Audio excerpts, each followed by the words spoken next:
To make mature choices, and he's not just thinking about his own self, but he's removing his wants out of the way and actually being able to share and be transparent with the woman that he is bringing into his life. What many men mess up with, and I had this conversation with my business partner in the, in the car. I said one thing that men have to understand is that because that woman is coming into your life, you are to give her a level of accountability that she gives back to you. Because there has to be accountability on both aspects. You can't just have Yeah. a woman that says, "Oh, as a man, you need to be doing this." Right. Right. It needs to be both. And accountability only comes with vision. If there is no, the Bible even says, without vision, the people perish. So if you don't have a vision, if you don't know where you're going, if you don't are not locked into what where you're going in the future, then what's going to end up happening is that you're going to end up reacting to the things that are happening presently, and you're going to end up reacting to the things that have happened to you. But when you have a vision, what a vision does is that a vision teaches you in the present how to respond to what's to come and how to respond to the things that have happened before. So a man has to, number first and foremost, in the pursuit of the woman that is for him, has to understand that there are leadership qualities that you've got to be put in place. Leadership qualities that will enable her to be able to trust that the life that she's walking into will be one that has her best interest. Women love security, and I'm not talking about the money. We've heard security. No, security is secure in the fact that when I wake up in the morning, this man is concerned about my well-being. This man Yes. is Yes. looking forward, and he's looking at not just the aspect of me being his wife, but he's looking at the aspect of, okay, when our kids come forth, what are we setting forth for them as they're going to be coming out of the womb. So a man has to be a leader, because that woman is one that is looking to him as one that has a word from God, Right. has the word. Wow. Even if in areas that he's weak, she can come in, and knowing that the vision that he has is in place, she can come in and bring her strengths and help enrich him. It's, Right. it's, it's not about, I'm strong in this area, you need to listen to me. No, it's about lending your strength to someone in the area that they're weak, and them giving that back to you. So That's good. being able to really understand that as a man, you have to have a vision. Like, you can't just, if you have the money, you have the possessions, all of that can change. But a Right. man that has a vision has the ability to take the seed that's going into the ground and know how to cultivate it. The vision that a man has is the seed that he's putting into the ground of his life, and able to see that seed grow. Because you can have a seed that's in the ground, if it's not properly watered, or it's Right. not, it doesn't have the nutrients, what's going to end up happening is that it's going to eventually grow, but then the harvest is going to die because True. there's not enough nutrients to maintain the long-term harvest. True. I think you're right about that completely, and I think women love the fact that like a man has a direction he's going, because Yes. when Adam was formed was created, he actually knew he had occupation. He had a relationship with Yeah. God already. And I love that the word says that she was taken out of him, you know. And truth be told is like we are that seed, and everything that we need for life and godliness is already within us. So it's within us to bring it forth. Right. So if you need something, you can create that thing within you. It's already everything that you need. So Right. he was already working. So then she was created as a suitable helpmaker to help him with whatever God has for them to do together. And it doesn't mean that women can't have vision and do their things, but we are somewhere where we're going in the same direction. And I think that's what we've been talking about, even on our last live talk, was about purpose. And once somebody understands purpose, you understand that we are tied, our destinies are tied together. You're not just replaceable. Nope. I'm just not going to go get another you, you know? And so your value is imperative to me being successful in this part of my journey, you know? And so you treat that differently when you are in that position, in that role. And it's so funny because I would be listening to you talking about relationships. She said, can I speak a little louder, please? Can you guys hear me okay? I want to make sure. On Facebook, can you guys hear me okay? Hopefully, let me just make sure. Let me keep talking.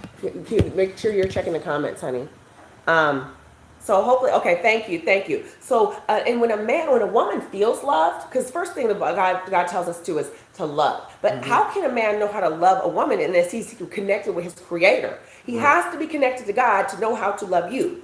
Can you guys share? Can you guys just tag, share, and invite some people? Because we want happy marriages. We want whole marriages. We want relationships to flourish. If you are already married, you know, I talked to a couple yesterday and he was like, I want to learn how to be a better husband. And I was like, a man saying that? And they already been married for like 16 years. And I was It's what? It's God, they get that from God. Yeah. And I watched we did, the talk that you had, the young man.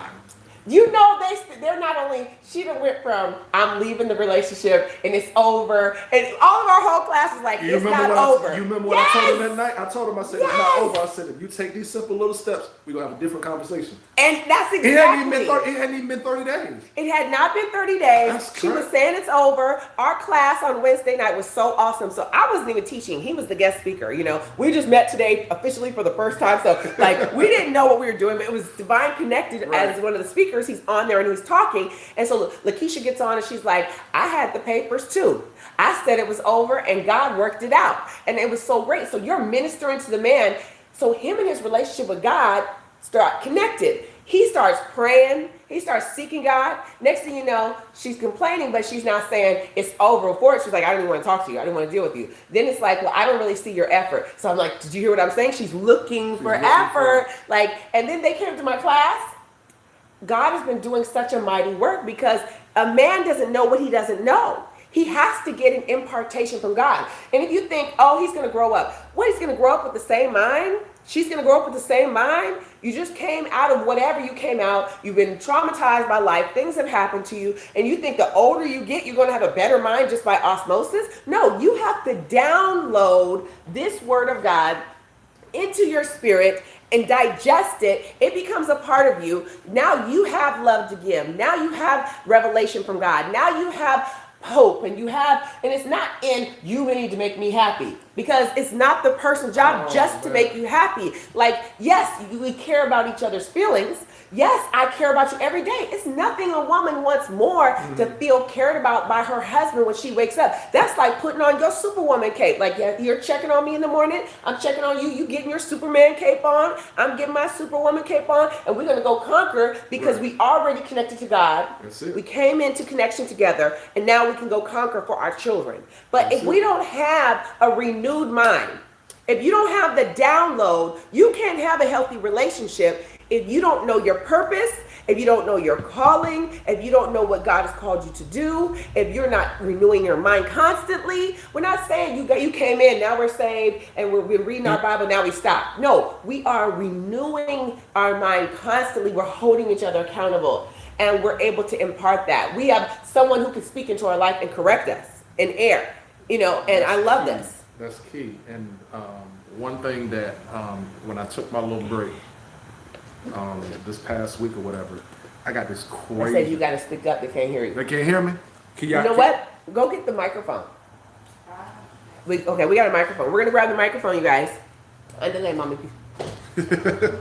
Bring that thing in here.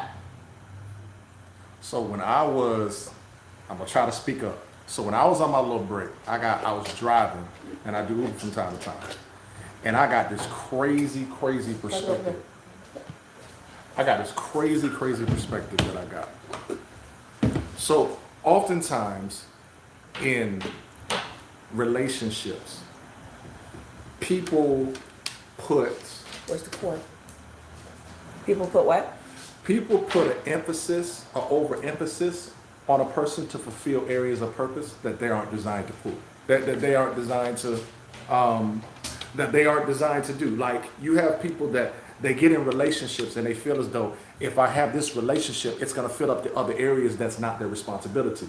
It is your responsibility to fill up other areas of purpose. The person that comes in is complementary. The other things that go on, it's up to you.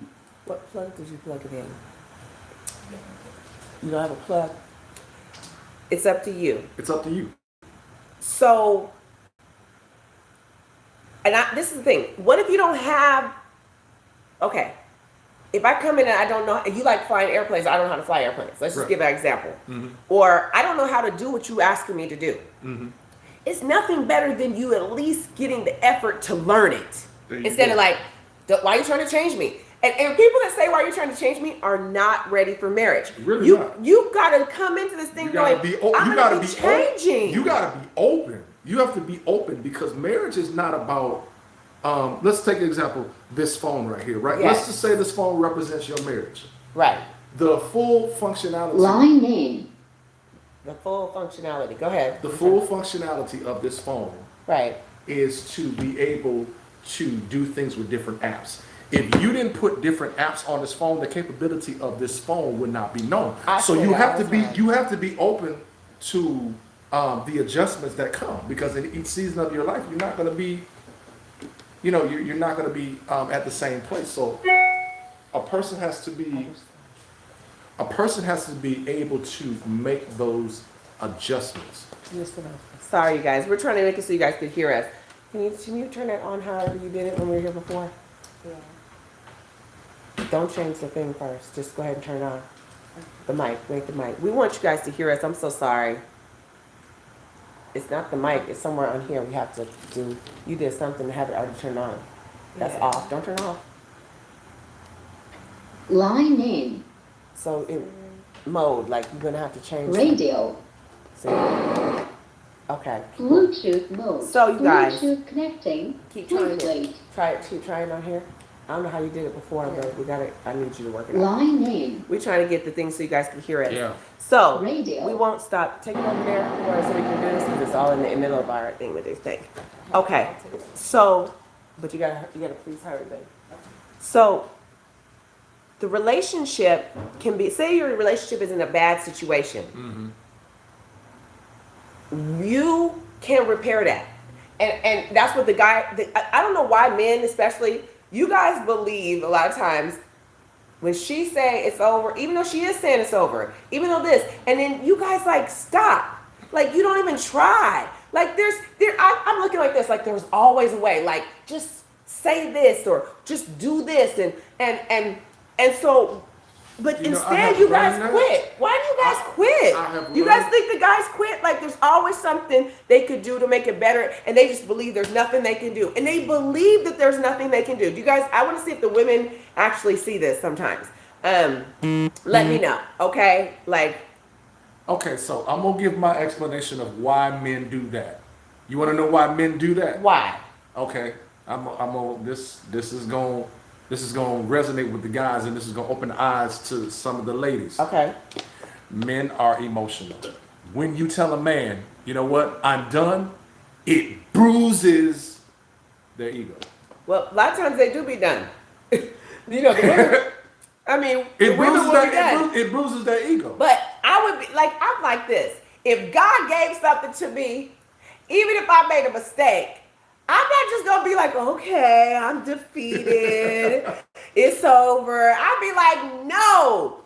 You know what? I know what you're saying, but I don't believe in just failure, and we can work this out. We got this. And I would be consistent and dedicated and win the trust back. And I bring flowers and candy and cards and notes, and I would just do what I had to do to prove if my heart was right, that I am this person, I've changed, I've transformed. I would just do whatever it takes. And I don't care how, I told the guy that night, I don't care how icy her heart is, you put enough warmth on ice, it's going to melt. It's going to melt. You have to fight for what you want. And I'm like, if you really want something, many people let something go that was really good because you failed to repair it. Now, if I get a car today, mm-hmm. If something is broke, we take it to the mechanic. Right. And the mechanic tells us, this is what's wrong with it. How does he tell you what's wrong with it? Kiki, use the other one then, honey, because we need that really fast. We're in a broadcast. How does he take his car to a mechanic and fix it, but doesn't take the marriage to a counselor? Because Doesn't take the marriage to a pastor?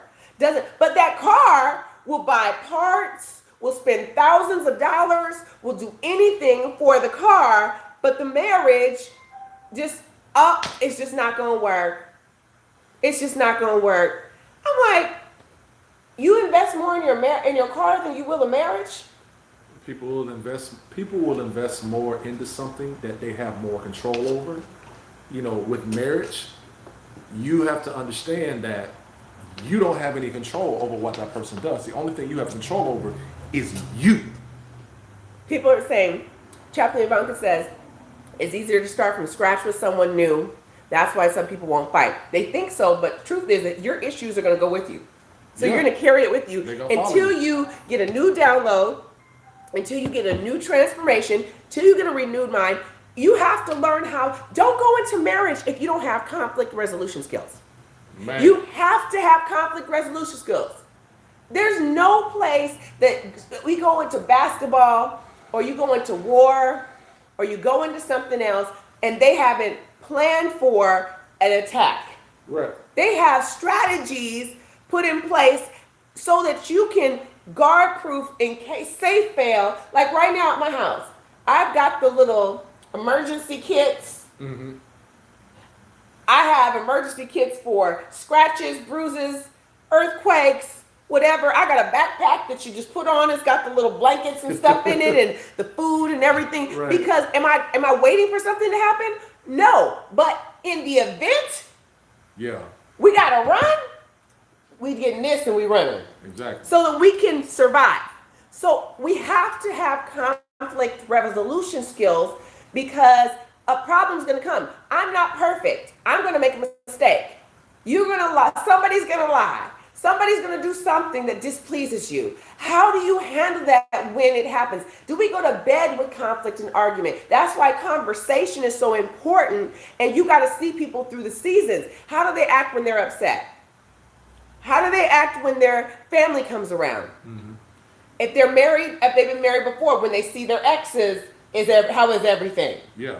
How do the children, how are we going to do if we're a blended family that now we're coming together and we're one? How do we do this? Like conversations, where's our future going? We have to talk these things out and have conflict resolution so that we can be whole. You know, very important. And when the problem comes, God's got to answer. We know that our source is in the word. We know that we got to, when you're on my nerves and I say I need a break, give the break. And then, okay, so we're going to take our 2-hour break and we'll come back. And during my 2 hours, I'm not over here thinking about what I want to say to tell you how much you made me feel like this. I'm over here thinking like what I could bring to the table and looking at myself and saying, what did I do? Am I being selfish? Am I PMSing? Am I being hormonal? Am I being insensitive? And if everybody can self-reflect and ask God, how can I make this better? How can I fix this? Instead of a lot of people looking like, what you gonna do to fix it? And you just made division. What are we gonna do to fix this? And if 2 people are concerned about fixing it, then we can actually get somewhere. That's the thing. I think in marriage, and especially in our culture, there is a how can I say it? There is a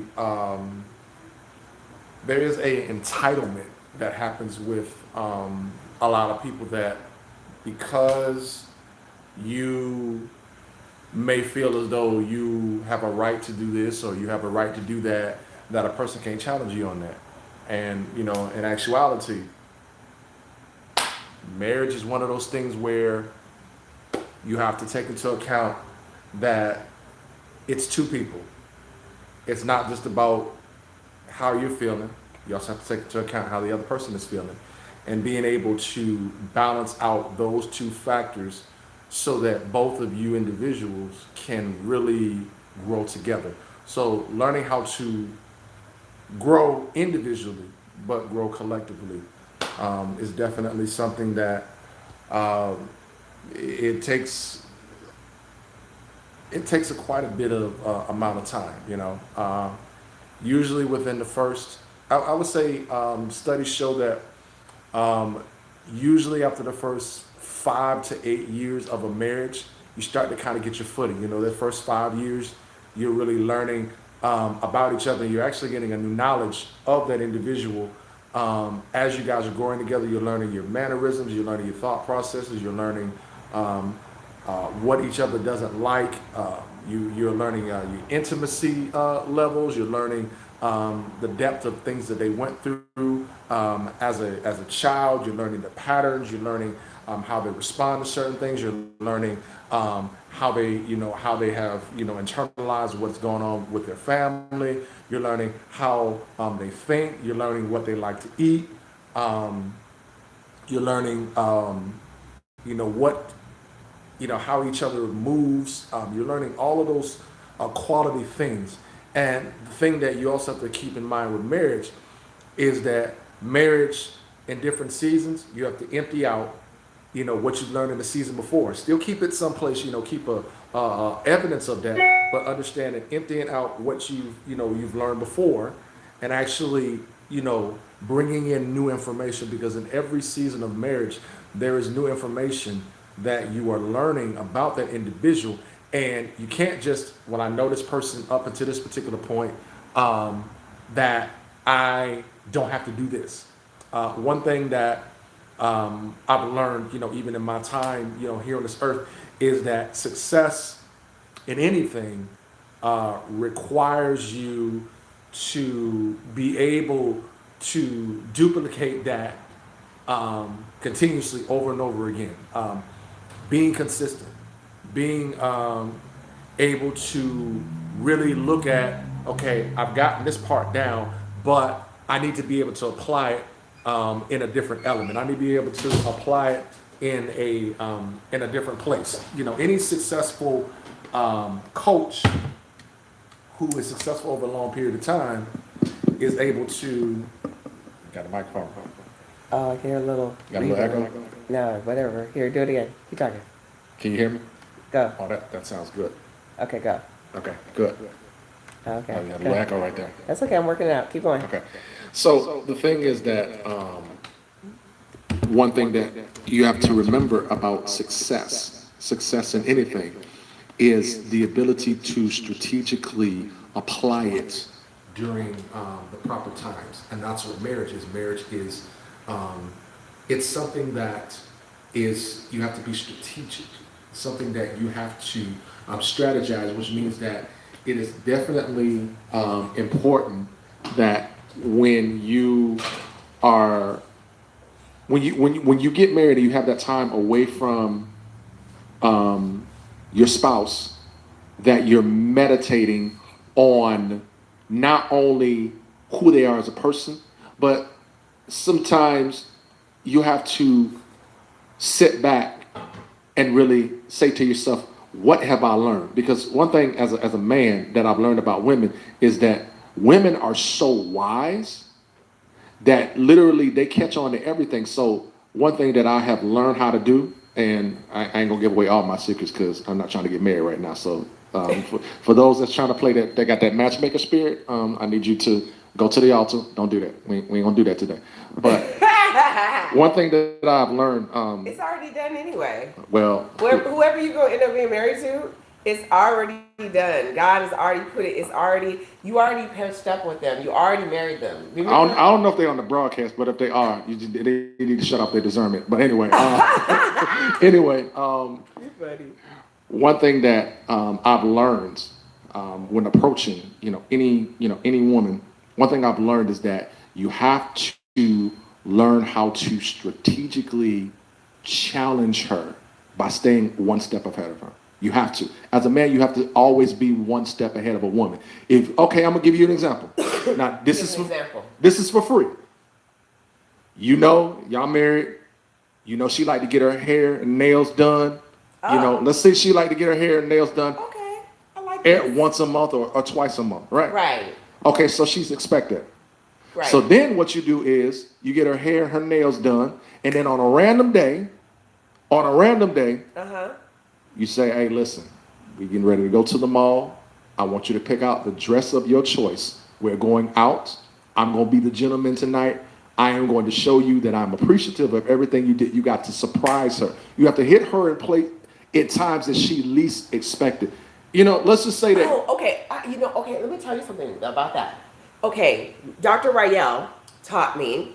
He's so awesome. I wish we could bring him on. I see him. He's right there. He's the love doctor. The love. Were you on? Have you been on when he's on? I think I was on there with him. Okay. And it talked about the importance of like kissing and how the man releases testosterone inside your body, and the woman's like, oh my goodness, and it makes you feel all these wonderful feelings and releases your endorphins and all that good stuff. Serotonin levels. You mean the butterflies that bite you, but it's the sweet bite. It just bites you. Yeah, like all that good stuff. He was saying that in order for us to have like those highs, we should go do things as relationship couples. Like just going to the movies is not going to excite you.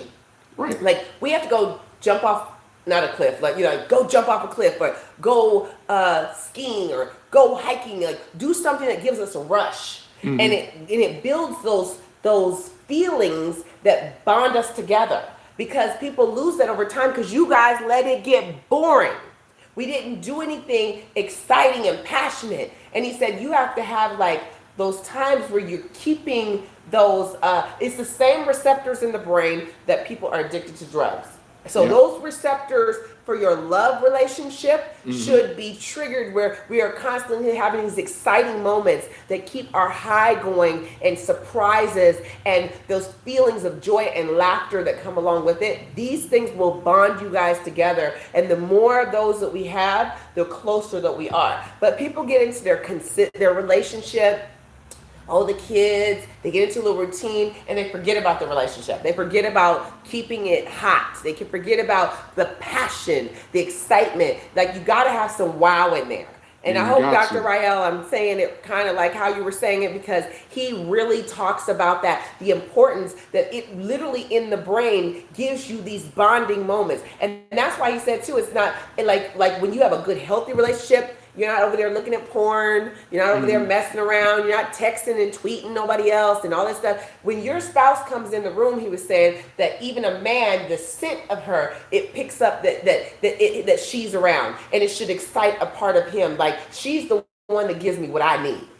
Amen. She's the one, when he rolls out the bed, his DNA, she should be rolling over right on his pillow, because there's something that bonds us together. And I was reading about how, was the minister, I forget his name, but back in the day, Billy Graham, he would be gone for like 6 weeks at a time. They would say, the kids would say that she would just get his coat and sleep in his coat, like just to feel the presence of this man. And so it keeps a passion in the sex relationship, in the excitement and joy. Like you're the only person I can do this stuff with. And it's that good stuff. Because I remember we talked about last time, do not marry somebody that you are not attracted to. Please don't. Sexually. Please don't. You're not attracted to them physically. And you don't like them. We don't do one hit quitters over here in holiness. Nope. Oh, they prophesied that that's my spouse. Look, if you don't feel it in here, do not let any prophecy or anything put you with somebody that you do not see. They're lazy, but you are passionate. You got a job, but they don't have no job. You over here, you like all of these things. They don't like anything that you don't like. You bother them. You have to walk on eggshells around them. Why would you put yourself in that situation?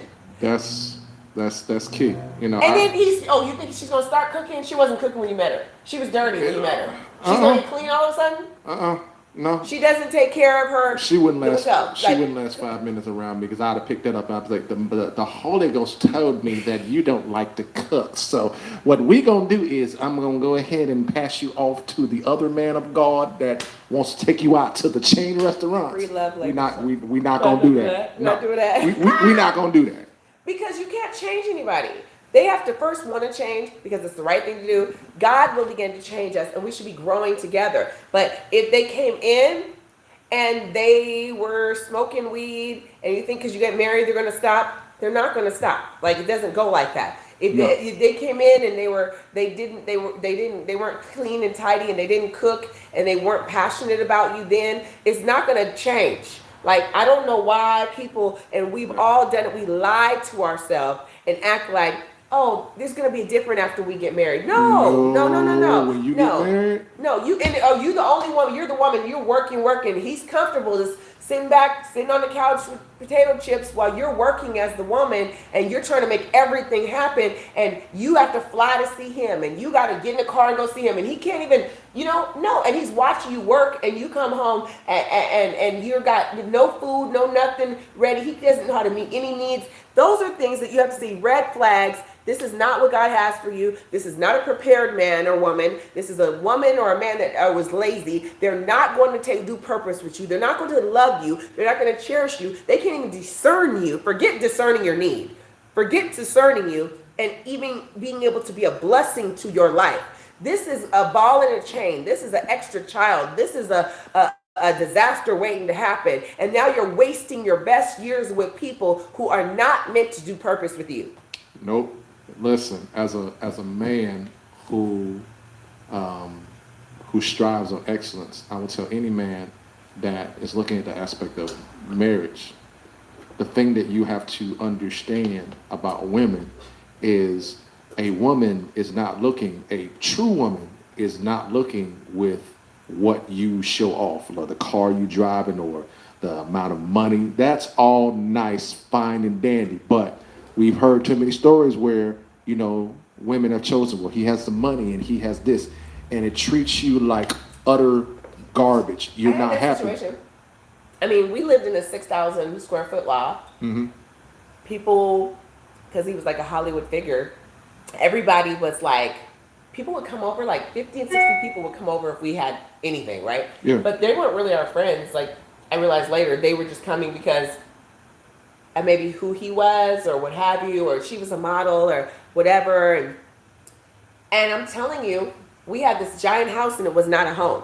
Like, the day after we got married, because he had narcissistic personality disorder, he was done. He was like, okay, did that, got the ring, okay, now got the sex, didn't even want that. And those are conversations you have to have. Do you like sex? You got to have that conversation. Do you have sex frequently? Are you okay with trying these type of things? For the whatever? You have millennials. to have these conversations. It is very important for you to converse about these things before, because I did see some strange warning signs, but it was prophesied this, and no. It was the worst situation. So I knew something was wrong the next day. He totally changed, totally disconnected, was completely not into me or the kids. So for 5 years, I cleaned, I cooked, I was trying, anything. Nothing I did could pull a person's heart towards me. So all those fake efforts. So yeah, I remember him getting me, while we were dating, flying across the country to see me, getting me Gucci purses and slipping $7,000 in my account. I left it in the account. I didn't even know, because he didn't say what it was for. So I left it in there for months. Because I was like, okay, why'd you put this money in my account? I already had a job. I had 2 houses. I had cars.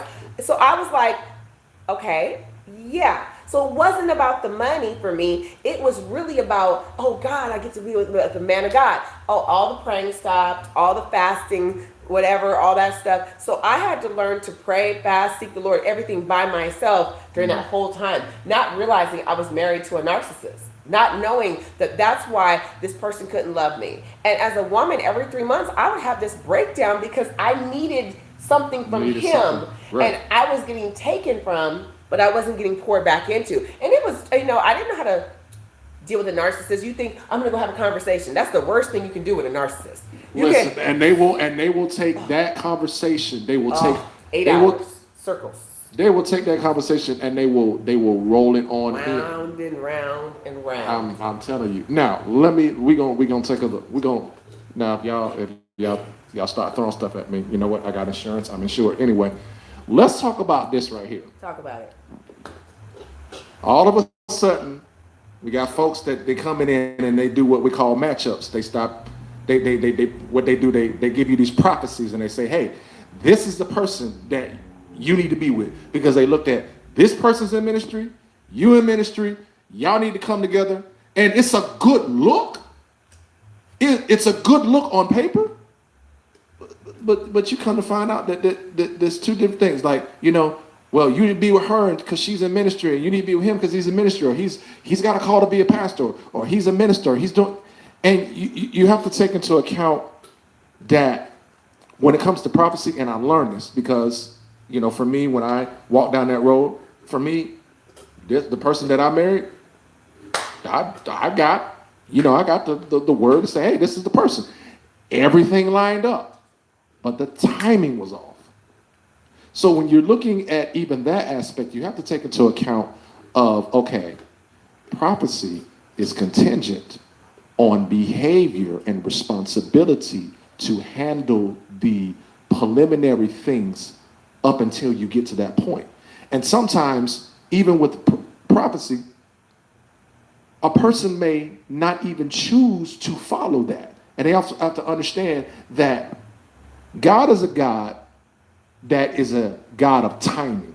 Yes. He understands timing to the point. He gives you a glimpse of where you are and what could be, but there is work to be done. So you have to even be careful even with that, because understand, you can get excited and say, oh, the husband is coming, oh, the wife is coming. When I hear that, let me tell y'all something. When I hear that, I'm gonna tell you the first thing I do. When somebody prophesies to me and say, hey, your wife's coming, I've heard it multiple times. You know what I do? What do you do? I take out my phone, I go inside my bank app, I look at my bank account, and I'm gonna say, Lord, if you're gonna send it tomorrow, I ain't got enough to take her on a date. Nope, I ain't got enough to do it. I gotta do some more work.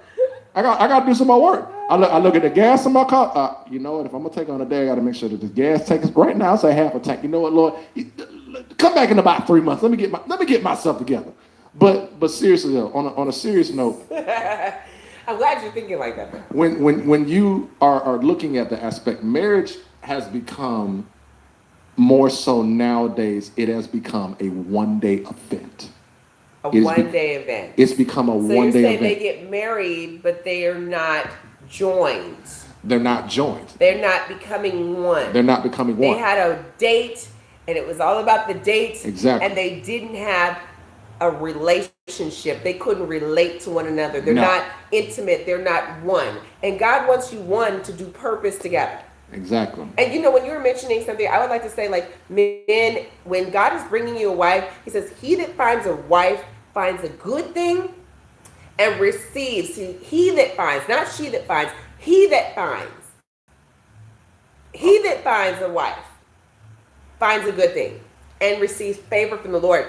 What you need for that relationship, his favor comes to provide, to make sure that you can protect, to make sure that you have, it says, render her the affections that are due to her. If you don't know how to be loving, you don't know how to be kind, you don't know how to be gentle, you can't talk I can't talk to him like he's one of my girlfriends.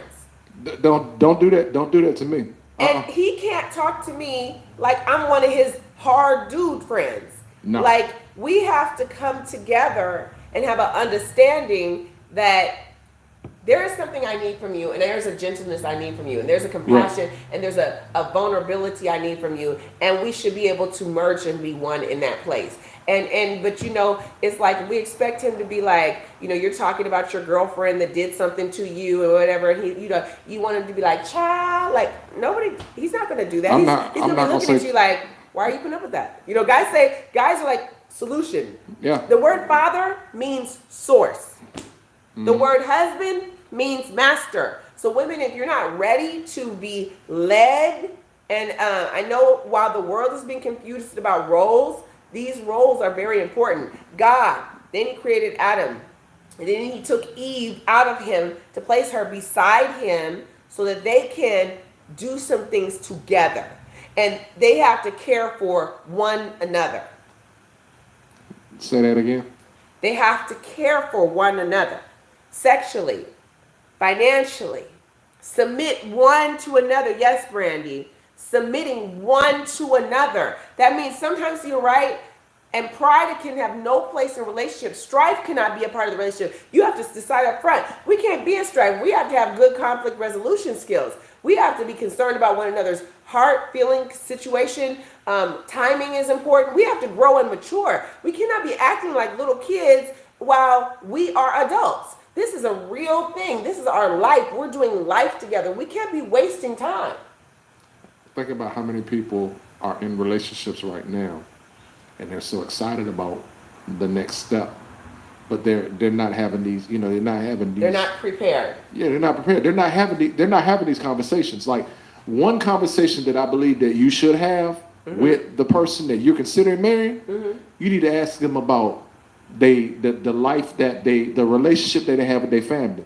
Some have a terrible childhood and they're getting married. One thing that I had to come to the realization of is when I got married, there were some things that went on in my childhood and me growing up. I said, okay, if I get married, that's going to supersede or erase what I went through.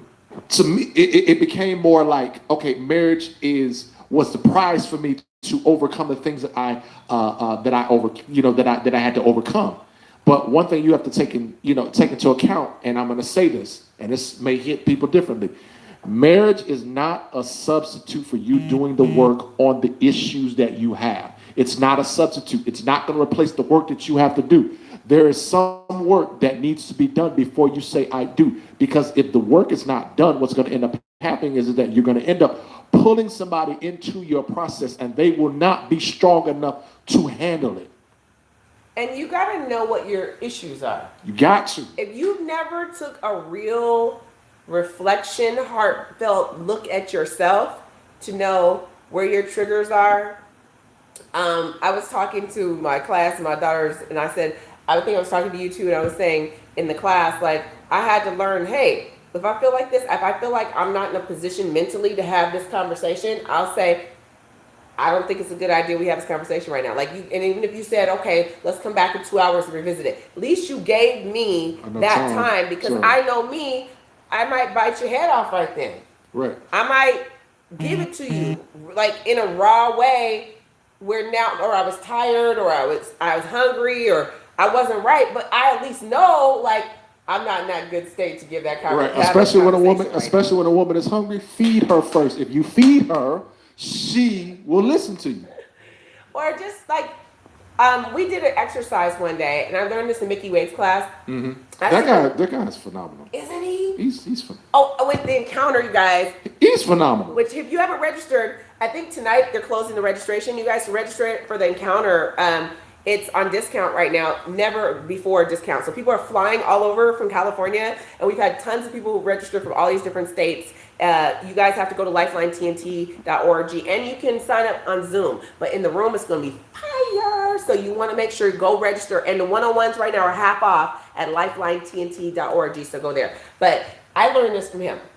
Like, when he's talking, like, say I watched, okay, we're going to give an example, you guys. Like, okay, say you're trying to talk to me and I'm going to overtalk you and you overtalk me real quick. Okay, so I'm trying to tell you how I feel about this. What you mean by that? I'm trying to tell you, you're not listening to me. What's up? I mean, you're not listening. I'm trying to explain this to you. What you trying to explain? Now, how many people have seen this happen, right? Now, in the process, we're going to do it again, and I'm going to show you a method that helps people. So say something to me, and I'm going to cut you off, and then I'm going to cut you. So go ahead. Act like you're trying to tell me something. Why'd you do that? No, like, go harder. Like, why did you do that?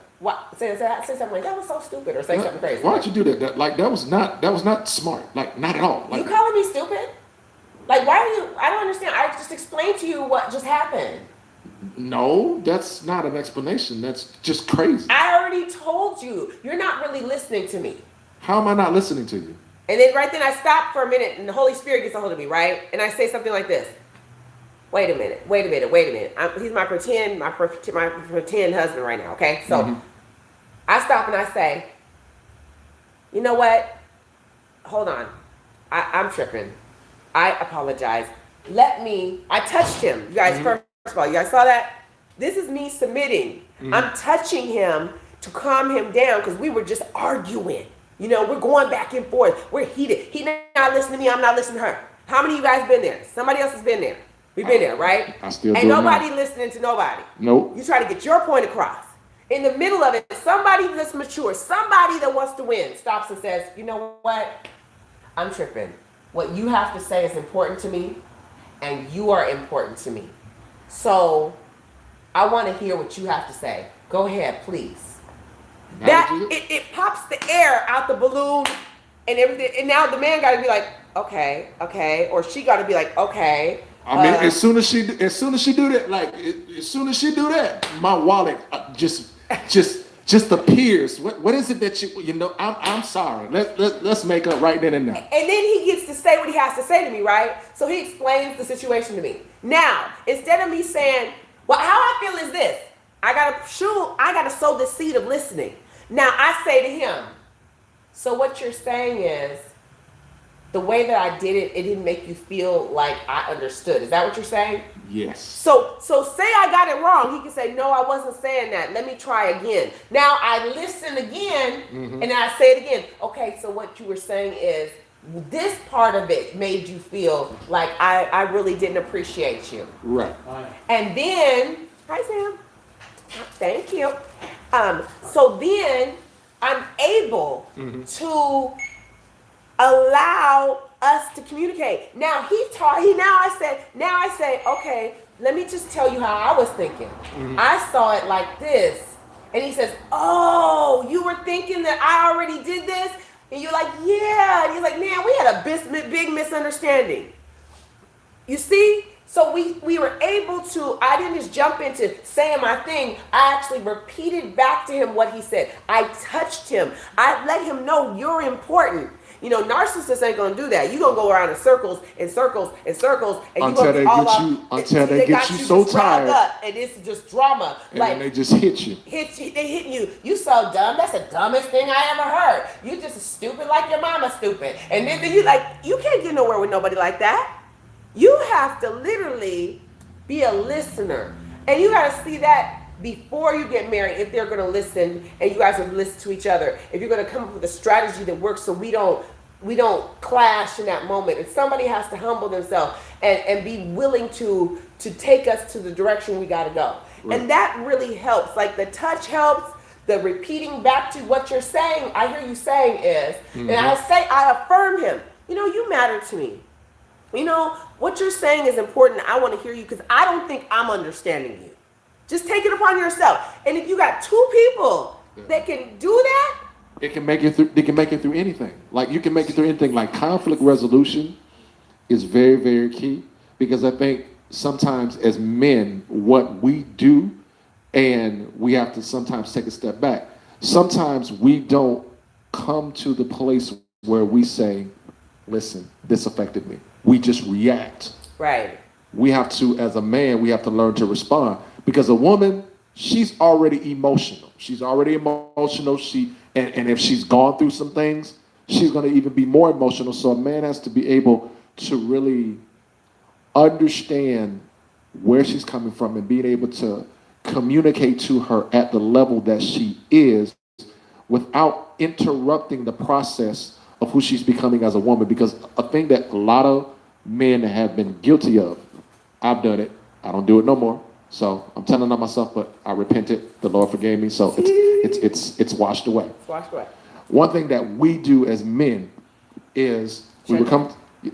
Shut down. That's one. But, okay. That's one of the things we do. What else? But the other thing that we do is we take our leadership for granted. And what I mean by take our leadership for granted is we're thinking that, oh, just because the Bible says that you're supposed to submit, that we're just going to make you insignificant in how you feel. That's not what the Bible says. Woo! We can't make you feel insignificant for the sake of submission. You've got to matter. I'm going to say this, and this might knock somebody's socks off. A woman will not a woman will not submit to any man that she is not invested in. If she is not invested in you, she's not obligated to submit to you. Why? The investment comes from a place of security. If there is no security, you know what's going to end up happening? she's going to look at you every time you tell her something or you suggest something, and she's going to say, you know what?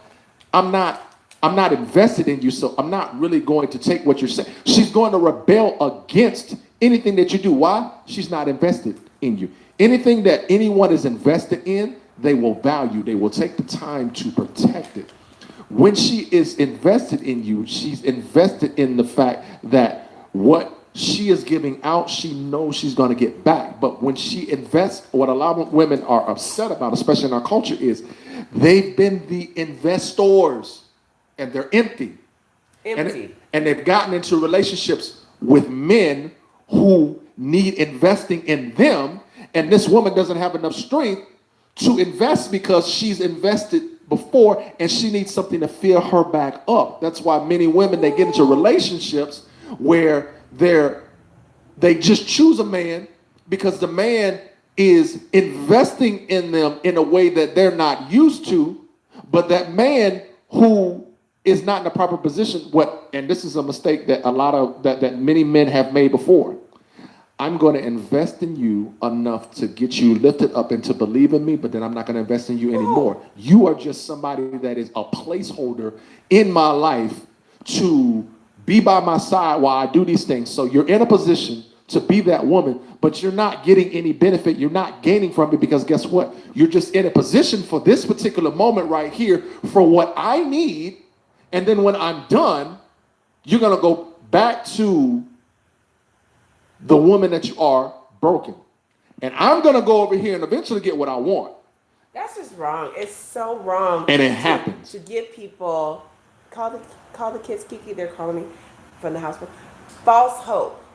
It's wrong to fake it out. It's wrong to be narcissistic. It's wrong. Wherever your phone is? I can't. We're on both phones. You're going to have to figure it out. We need to call the house and look up the house phone. So, it's wrong to give promises to someone and not fulfill those promises. It's wrong to then be like, well, I didn't mean it. Like, I have some people that they got married based on, like, he was in like a Jehovah's Witness and she was a Christian, and I don't advise that at all. But then she started going to church with him, and she's like, okay, so you're going to come to church with me? And he was like, I know I said it, but I'm not doing it. And she, and that's tough. Like, whatever you make a promise to, keep your promise. Yeah, that's another thing that women are like looking for from a man. They're looking for a man that's going to keep his promise. What he's going to do what he said he's going to do. A woman is attracted to a man's words that come out of his mouth, and what he says. What he says is so important, and what he says as far as the things that he's promising. One of the things that I made a mistake of when I, got into, my relationship and eventually ended up married, one of the mistakes that I made was it wasn't necessarily overpromising. It was the lack of communicating about where I was. Oh, wow. It was a lack of communicating because before you step into getting married with someone, you have to be honest about where you are. It's okay to tell them where you're going and for them to see that, but you have to know where you are. And what I mean by where you are is not the physical location, but where you are mentally. Where did you come from? What did you deal with as a child that affects the way that you respond to them? Were there certain things that went on in your childhood that causes you to respond a certain way? For me, the things that happened to me, that when I got into arguments and she would, rise up, I didn't, I was raised in a house where, something happened, I got quiet and I didn't. And so when situations of conflict came, I'd get up and I'd leave the house. And that makes a woman, when a man gets up and feels leaves, abandoned. You feel abandoned. It makes you feel like he doesn't care. And you feel after a while, you're teaching her whatever I'm going through, I can get through it by myself because I can't depend on you. Exactly. And so there can be no kind of reconciliation. There can be no restoration because you leave. Now, I read in this book, it was a really good book called Teach Me How to Love You. And I read in the book where it was saying, like, if a guy really has to go, you guys have done everything and you guys need a break. You know what, babe? We're going to say some things that we don't want to, we probably don't want to say. And so let's just take like a 2-hour break. I'm going to keep, now, and honor this, women. He said, I'm going to keep my phone on if you need me. But just give me a moment. I'm going to go play basketball, whatever. If you need me, you can call me.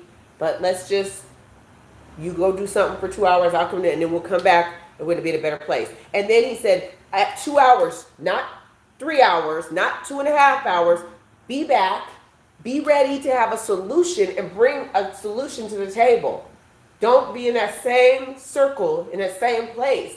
But, and then if she has to call, she's calling because she is affecting her, then you can, you do pick up. You don't play that game like, I told her I'm gone for 2 hours. Why you answering this? You know, all these immature, stupid things that break up relationships, and they're allowing it. And then the man will turn around and say something like, you're just so insecure. You know, you need to get yourself together. You got to be very, let me say something about that. That word, when you say that to a woman, especially one that has not shown that, you begin to bring forth doubt in the effort that she's, as a woman, that she's looking. When you say to a woman, oh, you're so insecure. Or you're just emotional. Here's the thing, you know, and this is to help the fellas. Here's the thing that I learned growing up, and I learned this from my dad. My dad is one of the wisest men, and you know, him and my mom, you know, they got married. They went their separate ways. But one thing he taught me was this. He said, as a man, he said 2 things you got to remember.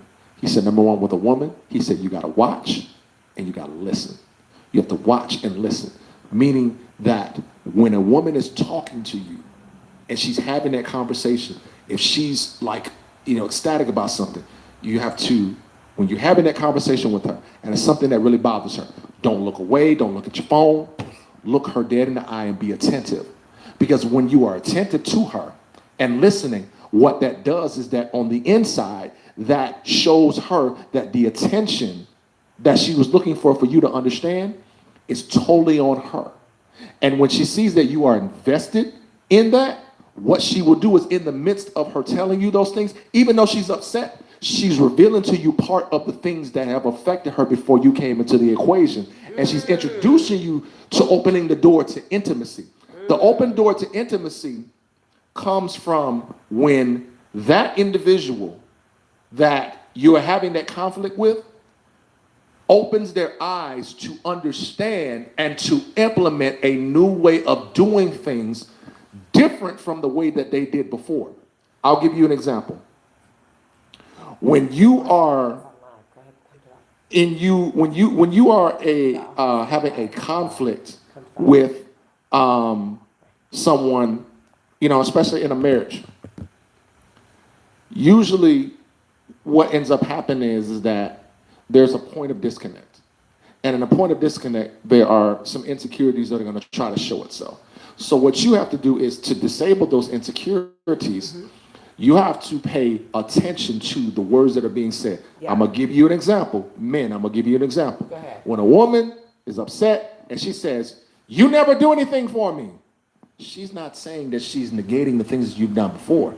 What she's saying to you is, I need you to do something else, or I need something else. And then at that moment, if he says, babe, what do you need? What do you need? That is the moment. And that's why I said, man, I'm like, don't say that. And then he turns around and said, you don't like nothing I do for you, so why should I do anything else? And they go back and forth. I just sitting there like, oh, Lord. I was like this. I'm like, you didn't hear the cue? Like, this is fixable. Listen. And then, like, or she says, you know, you don't really love me. Something's talking to her. Now, if you let that go, stop and address it. What do you say at that moment if she says that? Now, I'm giving away one of my little secrets. Y'all can take this one away so they can have help. When a woman says that, you don't really love me, this is what you do. What you do? What you do? You go You grab her hand and say, baby, I am so sorry that whatever I've done up to this particular point has not reached the expectations of what you're looking for. You give her a forehead kiss and said, let's start a new path right now. Let's start something new right Should now. you say not what you're looking for? Because I think sometimes it seems like a chord, like eek, or like, you know what, babe, not even, and your expectations, like they're too high. It's like, you know, babe, whatever I did to give off that impression, I want to change that. And just be like, let's start fresh. I want to know exactly what you need because I want to make sure that you don't feel that way. Now, if she feels that same way too, I mean, I heard a guy say to his wife, he said, you know, I don't want to just be important on birthdays and holidays. Like, I see you, I get stuff for you all the time. And she was like, well, last thing I bought you, you didn't like, so I'm not getting you anything. I was sitting there going, did you hear him? You didn't hear him. I'm like, I said, you're not hearing him. This is an easy fix. Write down a list of 25 things you can do for this man, and tomorrow go do something random. And the next day go do something random. Make this man kill that image you created. Kill it. Just listen. These are so key because realistically, the word gives you a lot of these things. It says, if you have it to do, the Bible says just do it. Right. The Bible tells you that it's better to listen than to speak. The Bible says, don't go to bed with the wrath.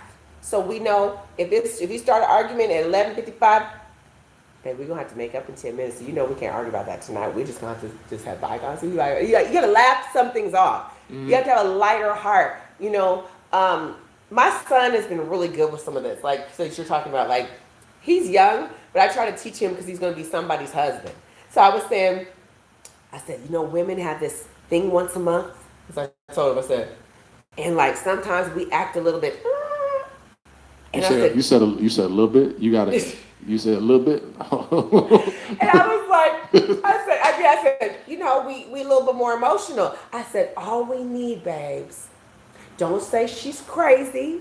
Don't say she's emotional because you just sent her over the edge if you say it. Yeah, don't do that. Don't say it, son. I said, just give her a little bit more tender love, care. Find something nicer, whatever. And so why was it like a month later? And all of a sudden he said, hey, Mom, are you having that thing you were telling me that women have sometimes, like once a month? And he was right.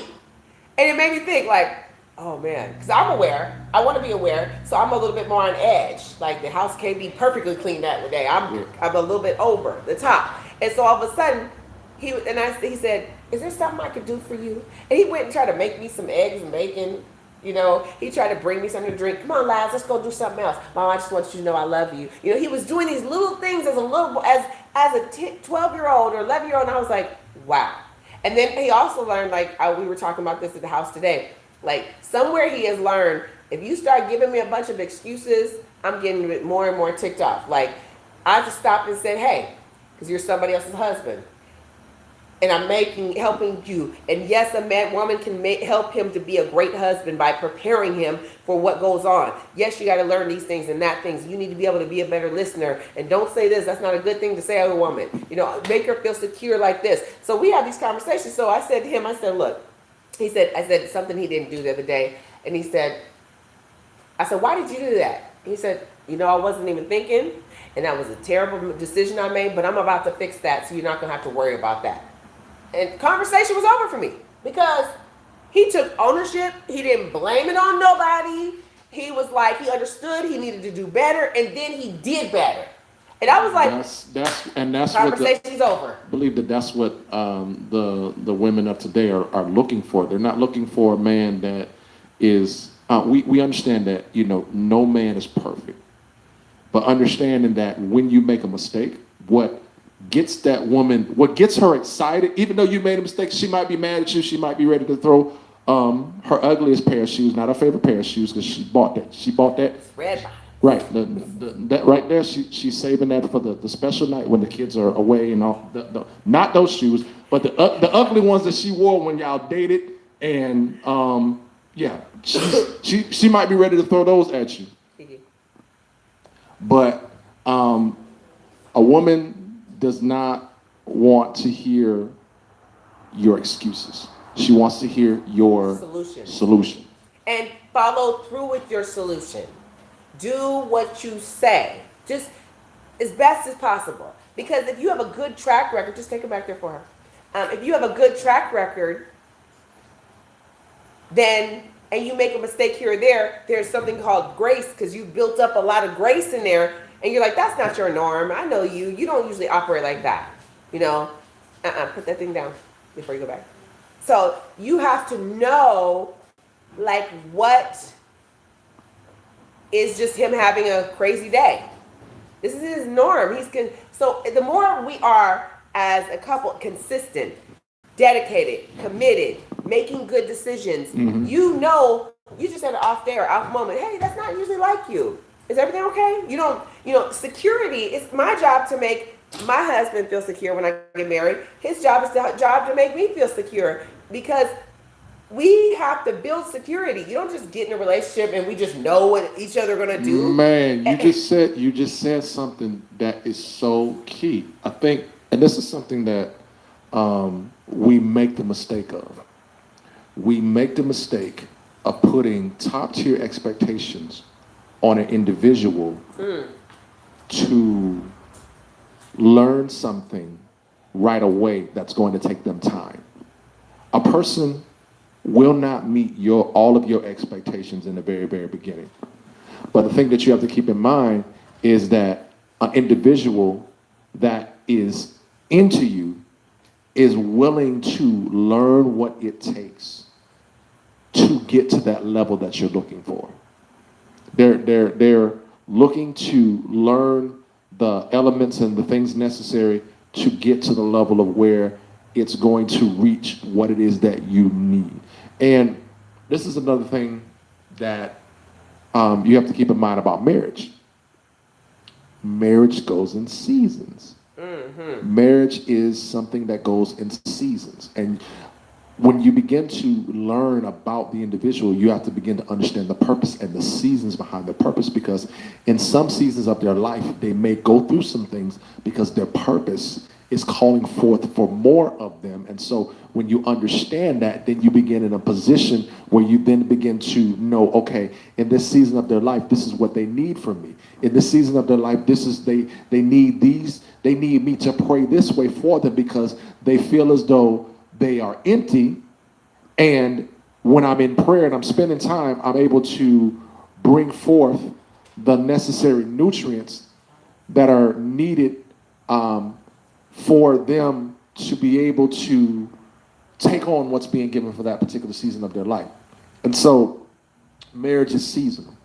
Marriage is something that it's not something that happens to perfection the day that you get married. The day that you get married is the very beginning of the life that you're going to be living with that person. It's a commemoration of two people coming together. Now, what happens after that, it's almost like you're in a classroom and you have a chalkboard, and then that chalkboard is empty. And with that chalkboard being empty, it's one of those things where now you get an opportunity to write your story. The marriage, many people, they go into marriage trying to develop a story that looks like everybody else's.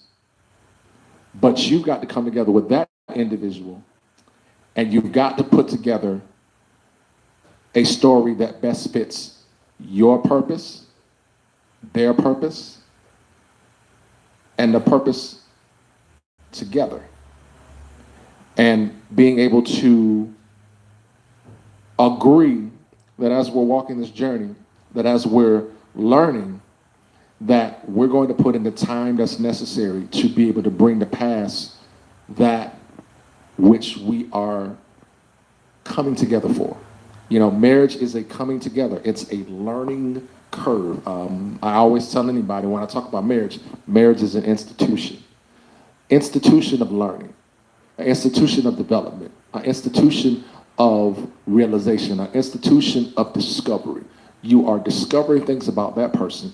You are discovering things about yourself. You are discovering what's necessary in order to be able to work and walk with that person throughout the duration of the rest of your life. It's not just something that in a season of your life, I want to be married. No, it's a lifetime commitment. It's a lifetime commitment, and it's a lifetime of classroom lessons that you must be willing to learn. You must be willing to put in the work to bring forth the evidence of the things that you are bringing together. And I think where we see a lot of the the issues is that we can sometimes go into marriage with the expectation that this is going to fix and this is going to heal the areas of my life that I wasn't able to fix on my own. And there's work to be done. There's internal work before you even get to that point. There's work to be done. You've got to, and even in this season of singleness, one thing that I'm learning is I'm discovering the root of some of the causes of things that have happened to me in relationships. And when you begin to discover the root, then what ends up happening is that now you are no longer leaving a relationship as responsible for you to blame. You are the one that is responsible for your life. Even though you're bringing someone in, you're ultimately responsible for your purpose. Yeah, and it's ministry. Marriage is ministry. Marriage is me, and we're ministering to one another. We have a purpose. Remember, keeping the purpose and the goal intact in mind of what I am supposed to be doing. And I am walking this. We're walking this thing out. Do we have all the answers? No. We are seeking the Lord, and we are getting His guidance and His direction and His steps to carry this out. And we have a responsibility to one another, and then we're adding other people to the responsibility. That's a whole nother thing, And we have to be as sound-minded as possible. And Prophet Lovey was just talking about us cleansing our conscience. You're mean and hard and rude and nasty and selfish because we have not done the work on the inside. We haven't asked God for a new heart and to put His Spirit inside of us and to cleanse our conscience so we were sensitive to the things of God. And we have to learn how to be sensitive to other people. And if you don't marry someone, and be as best as you can if you're already married, it's hard when you have a self-centered, selfish person. That is marriage. Let me tell y'all, for those that are watching and you plan on getting married, I'm going to say these words to you. Make sure you hear them the first, second, third, and 15th time. Selfishness is a direct hit to the togetherness of a marriage. Selfishness is a direct hit to the togetherness of marriage. When you are selfish, you are thinking, okay, I'm now. Here comes. Sometimes the revelation comes upon me. When you are selfish, you are taking God out of the equation, and you are thinking about you in the moment. You are responding to the moment. You are not. You are reacting to what feels best for you in that particular moment. But when you take selfishness out, you are now able to respond correctly to the task that's placed in front of you. When you are selfish, you are reacting in the moment. You are reacting to what best feels good for you. But when you take selfishness out, now you're open to the team aspect. Marriage is a team aspect. It is. Teamwork makes the dream work. Teamwork makes the dream work. You got two people coming together. One can put 1,000 to flight. Two can put 2,000 to flight. And if you are a Christian, once again, you marry another Christian so that you guys can be Christ-like, so that we can carry out His will. It's not about our will as Christians. And so in this process, we're seeking the Lord for direction along the way. He is involved in this relationship. The three-stranded cord is not easily broken. We're not all rogue out here doing what we want to do. That's just Right. not how it goes down. We are out here, and we're not even concerned just about ourselves, because remember, marriage, we're doing purpose. That means we are helping other people. So now we're helping others, and we have to be able to help someone else. So in the process, are you hurt sometimes? Yes. And sometimes are you broken? Does life throw a curveball at you? Somebody die, and somebody gets fired, or a job change, or someone is attacking your children, or something happened. I have a client, their whole house burned down. They ran out with just their clothes on their back. You know what that would be like to rebuild from that process? Like, don't tell me that I can be focused just on myself when you have to care for other people. I need to be concerned about you. I have 5 children. I'm concerned about all 5, and then I have spiritual children, so many. Like, can you imagine? Like, I have to get shared with a lot of people, and then, I'm concerned about, they need prayer. I connect with them. I'm trying to message people back. And then when you have a spouse to that situation too, you have responsibilities to that spouse still. Especially sexually responsibilities, even when you're tired, and even when you have to, he said, for God so loved, this is how Papa Lo said, for God so loved that he gave. Give it up. Make time for each other. She needs that affection, and he needs whatever, and y'all got to get it. He going to give you what you need. You need to give, you guys got to figure out to give each other what they need. Like the Baptist boys say, rock them and shake them and rock them. Come on, somebody. This is ministry. So if she needs words of affirmation, and you know it, you don't just come with her like these words don't mean nothing, but like be building, like you said, in the morning, you hitting her up. In the middle day, you hitting her up. That was his way. He's like, you start giving her words of affirmation. When she comes, fellas, when she come home from work, I'm giving you a little secret. I'm giving you a little secret. No, don't do this to your girlfriend. Don't do this to your wife. If you do this to the girlfriend, you might get in sin. Rub your fingers through her hair at least one time a day. I messed around and did that to my friend one time, and I was like, what are you doing? I was like, what is going on? I was just trying to massage his head one time, because I have, like, you're a masseuse, so you know what I'm saying, like, it releases all these endorphins and all this stuff, and all of a sudden I was like, wait, what are you doing? Like, I was so shocked, because, and later on he was like, I am so sorry, T. I was like, wait, slow your roll. Fellas, do that one time a day for your wife. If you do it one time a day for your wife, I'm telling you, if she was mad at you, she will release it and she will come hug you. I don't do it now. I told you, don't do it to your girlfriend. I'm single, so I'm not even allowed to do it. I got these big soft hands that'll bring a blessing, but I'm not gonna do it. I'm gonna leave it alone. Well, fellas, when you get married, if you're married and you're watching, rub your fingers through your wife's hair. Do it.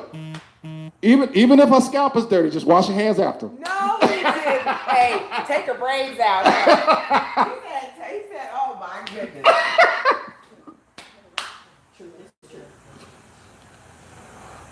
But seriously though, you have to take into account that marriage is something that you're going to be forever learning. Like you're not gonna have all the answers. Like you've been married 5-10 years, there's something in year 11 that you're going to learn from year 10. There's going to be things that you're going to take into the account, and sometimes you have to appreciate your singleness. Oh my goodness. Appreciate your singleness. Oh yes. Appreciate your singleness.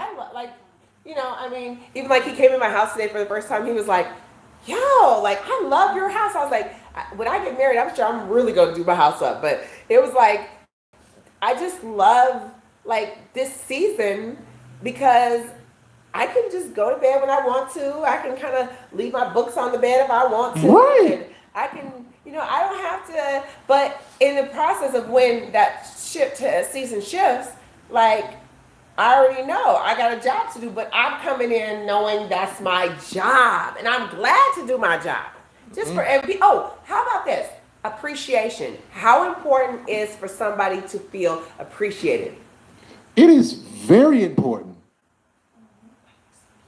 It is Very. very important. You got to let them know, thank you. Yes. I appreciate you. Well, that's what you're supposed to. You're supposed to go to work and put food on the table. You're supposed to. We just ordered some new big ones. Yeah. You're supposed to be like that. You're supposed to. Yes, he may be supposed to, but there's a lot of people that don't, or they can't, or they won't. There's men that just won't. Mm-hmm. There's people that won't.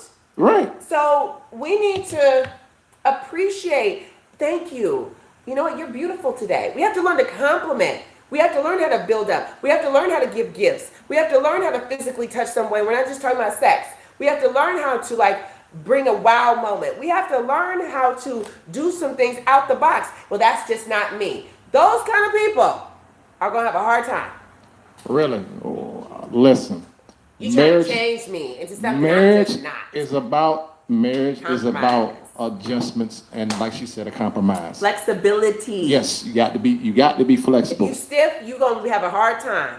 Stiff Listen, neck people. fellas, I'm gonna give you another secret. Now, everybody that's in the room, because it's only one man and it's other ladies, and they all respond what I'm getting ready to say. Listen, women like the feet rub. Rub the feet. Rub the feet. Hey, I remember Rub the feet. She might give you the password to her bank account. I'm gonna leave that alone. But anyway, you're supposed to already have that unity. Like, you guys are supposed to already have some oneness and stuff. Like, I'm one of the women that, I'm not joking. I'm not there yet. I don't have, you'll be married, you know, wife, you'll have I'm not there don't yet. pray for him. You can't not be one. You're supposed to have the bank accounts together. You gotta be merged. You're just roommates then. Well, you do know at the beginning of the broadcast, I said, there's some women they got some shopping spirits, so I can't just give them my stuff just yet. You're gonna need some deliverance. You can't get married and you don't trust your wife. You hear this foolishness? Okay, Is he know her? no, he ain't married yet. The point is getting married to somebody that you know is not going to it's just like, I'm just going to spend your money without doing what you want to do. No, you know what? We have that's another thing. We have to talk about those things. Yes. I had a friends that they said they gave each other, they had their own allowance and then they have their family stuff. And so Right. if we're going to spend something over $250, we have to communicate. We have to agree. There's boundaries and rules to this thing, so everybody's not just rogue and renegade out there. And Right. I'm a person too. I'm not funny about my phone and stuff because I don't want you to be feeling insecure. I leave my stuff open out. I'll be like, hey, can you check that text message? Because why should I have you feeling funny about who's slipping in my DM? Because some of these people looking for married people so they can destroy things, and they will try to set you up. You have to be unified. You have to be one, especially in the social media world where people from the past come looking and they don't care. So they will disrespect you. And I'm really I feel like you have to safeguard your marriage too. You have to to. protect it. From your mother-in-law, from your father-in-law. Well, I'm daddy's girl. You your husband's wife. No, I'm sorry. Or, nobody can replace my mama. Then you need to marry your mother. Don't be married, then you're going to have in-laws I and love my strife mother, in but there too. I'm not gonna do that because she's a little bit more clean. I'm not gonna But, do that. I told my son the other day, I think Kiki was there. Kiki! Where's she at? She's doing something. Kiara! So the other day, were you there when I told Isaac? I said, when you get married, I said, if I come in and I talk crazy to your wife, were you there when I had that conversation with him? Were you here? I told her, I said, if I say something rude to your wife, I said, what you gonna say to me? He said, I'm gonna be like, Mom, that's not acceptable. I said, high five. I said, you don't let me talk crazy to your wife. I don't care if I am your mama. That's your wife. I said, now if she say something crazy to me, you gonna have to be like, babe, that's my mother. What's wrong with you? Or you have to say to me as a mother, until you can be respectable to my wife, we're gonna have to have some distance. And you have a right to say that because you have to make your wife feel like she is the most important woman in your life. I said, but you ain't gonna have no drama for me. Just pick a right one. Well, I already prayed that in. So, we got to have to work together. Because if you're smart as a woman, this mother's been raising this boy. I know what he eats. I know what he likes. I know what his moods are like. You would be smart to come learn from the person who he has been groomed under so you get the woman's blessing. Smart. Go to that father. What is your daughter like? My dad would be like, okay, let me tell you. This is what she really needs. You know, you're her husband, but my dad will tell you, if you could do anything for her, take the load off of my daughter. She works like crazy. I don't want her working like that as a, I need someone who's going to cover my daughter where she is not having to do the man's job. I don't want to see that as a father. And my father would tell a man something like that. I'm a hard worker. Are you a hard worker? Or do you have resilience? Or do you run at the first sign of a problem? My dad is no joke. He shows up. If he says he's coming on time. If he says he's going to do it, he does it. If he says he's committed, he is dedicated. He is all in. That man has set a good example, and he's growing. Now, I didn't see him cut up too. You know, I'm like, ooh, I can tell when he's on in his mood. But I learned how to not poke a bear. Right. Why would I say something to poke a bear when he's already he's a roaring lion? Why would I make the matter worse? If don't say words that make things worse. Don't say things that make it matters. It's more, you know, you already see it's hot. Throw some peace on there. You have to bring peace, but you gotta have peace to bring peace. You gotta have peace. Gotta have it. So, do you guys have any questions? This has been really fun. Hold on, let me take a look in here. I want to see where everybody's at real quick. I'm going to see if I'm on the right one. Okay, let me see.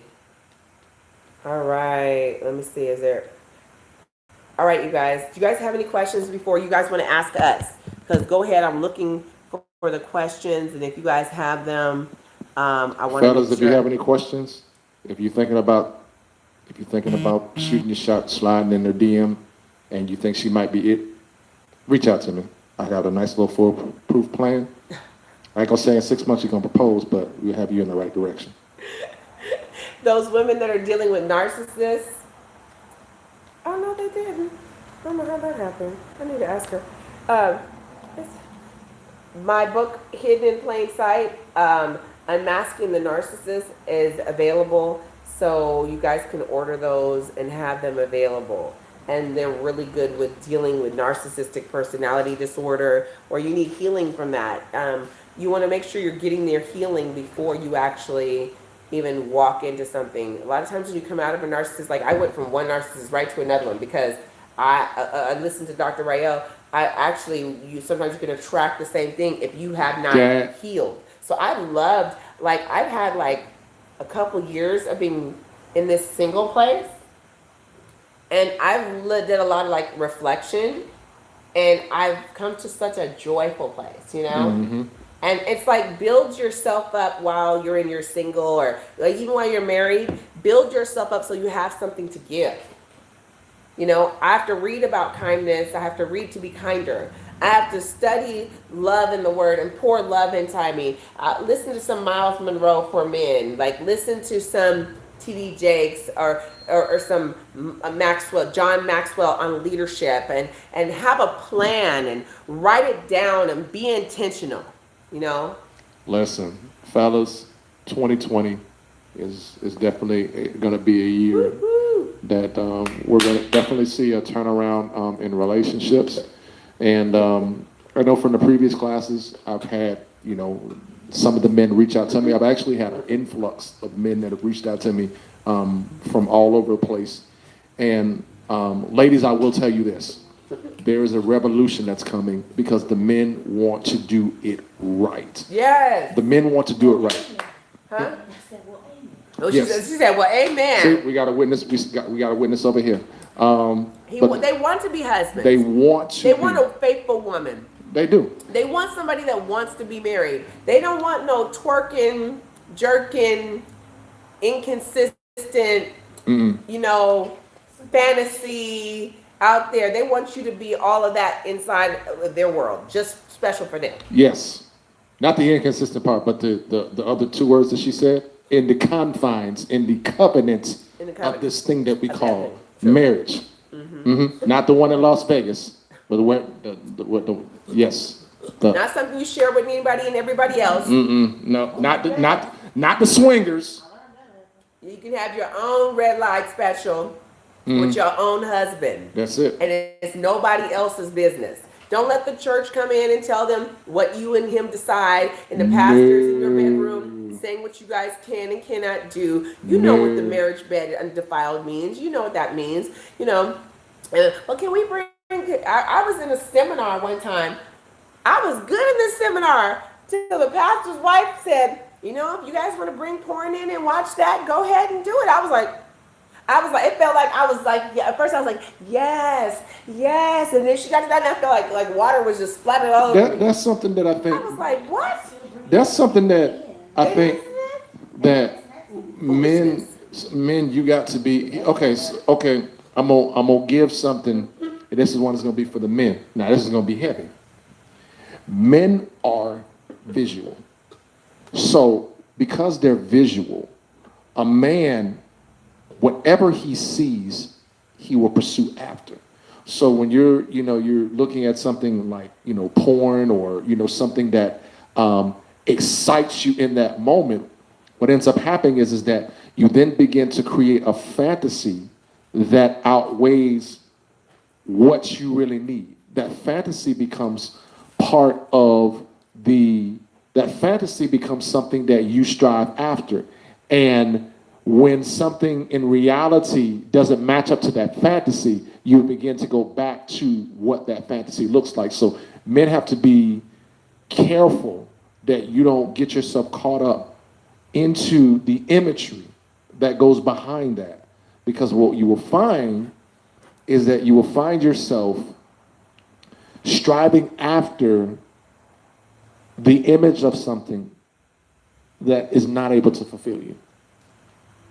It's not able to fulfill you. Like, it's not. Like, men, we're visual, but we have to be careful of the false realities and some stuff. We have to be very, very careful. And even with me, I'm very, very careful. Like, anytime that I may go on like a trip, I have fellas that, listen, they keep me accountable. Like, listen, you don't need to be caught up in this, or my thought process is that with different things that I'm doing, I've got to be mindful and careful of what I do, because at the end of the day, I am wanting to be an example, a healthy example to other men that are looking to be in a better position. And so I have to be very, very mindful of, what I do. Granted, I've had plenty of women that have made it clear, listen, I think you would make a good husband.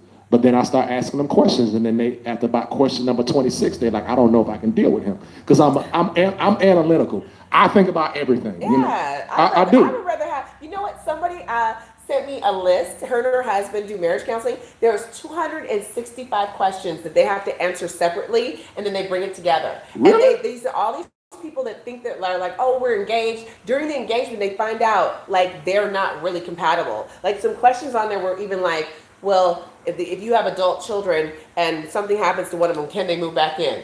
One of them was like, yeah, of course. The other was like, we ain't talked about that. Like, it was like, it was crazy. There's a bunch of questions, or financial, or if something were to happen, what will we do with this? Like, or it was just a lot of the in-law, where are we spending Christmas at? How are we going to do our own traditions? Like, there's a lot of things that you don't think about. Yard work. Are we buying houses? Are we renting? Do you lease or do we buy? Or are you a spender? You want to lease every 2 years? Are we going to pay this car off and make some common sense and have the car paid off and keep the car for good 12 years? What are we going to do? There's a lot of questions. Church, what are our boundaries? What are our needs? Like, there's a whole list. I should send it to you. Listen, I'm gonna do it. Now, the top of my list, I have 3 questions. Do you like to shop? Do you like to clean? And do you like to drive? That's it. That's 3 at the top of my list. What happened to you? Who hurt you with the shopping? Like, because this is my thing too. Like, you know what he sounds like? Well, I'm still the mic. You know what he sounds like, you guys? He sounds like he's the only person that had to pay for his clothes, because like, when I get married, not if, but when I get married, like, I know how I shop for my TV show, especially and stuff. And I'm good with how I do things. Like, right, I know my budget and whatever, but I'm not a big shopper like that. But I can pay for my own. I can pay No, for my it's stuff. not, Like, it's not about. but you know what? And then I feel like this. And you make me feel funny. Like, wait a minute, we ain't gonna be penny pinching. Like, and then you can't. Like, we don't like cheap. We don't like cheap dudes. I don't like cheap people. We're not gonna Because I'm do like, so we can't do cheap. We're So not gonna do the cheat. What I mean by when I say They shopping, talking about money too we much. no, we not. I'm I expecting understand. overflow. We gonna have the overflow. I'm talking about. Overflow. Give me my budget. I'm talking about Make that money. I'm talking about the frequency. I'm talking about Amazon Prime and all the that type of shopping. I do that too, but I can pay for it. So I'm like this, but I'm funny. Like I will, you can ask her. I will get online and order somebody a faith to faith. If anybody knows me, they've probably gotten a book for me. Like seriously, anybody that knows me, I will be buying. I'll be like, they need this. Send it to the babies here, and I'm sending it to other people. And you probably shouldn't marry somebody like me because I'd be like, hey, I would have a fund I work for so I can help. Okay, they need a resume. Let's get their resume. I'm not waiting for them to do. They sent it to me to look at. I dolly it up, do whatever, send that joker back so they can go get a Listen. job. You're like, but I'm bringing in. Look at this. I have a job. No. You got a job. We bring money in too. No,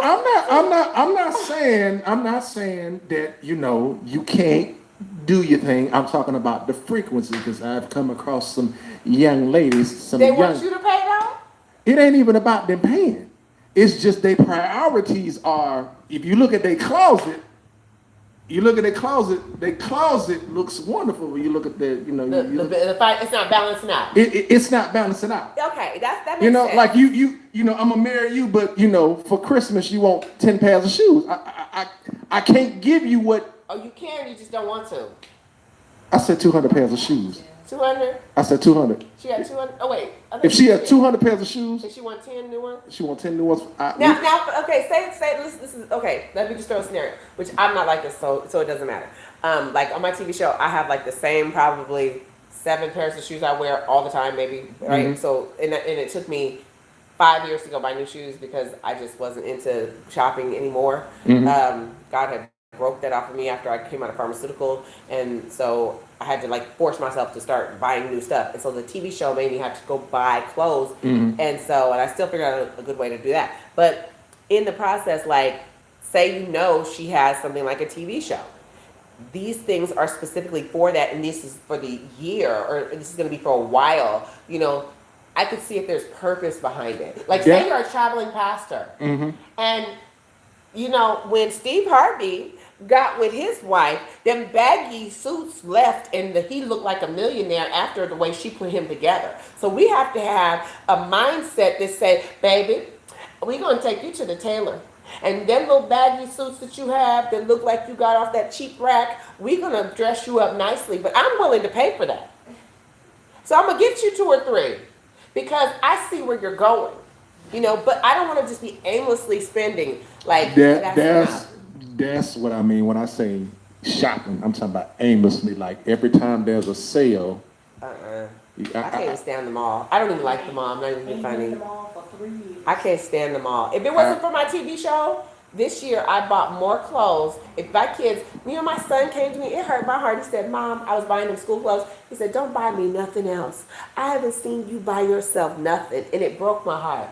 And my daughter was like, Mommy, she came and bought me some shoes. She was like, you always doing and I hadn't even thought, like, I was so focused on building the business and building this and making sure the kids have. I wasn't even taking care of myself.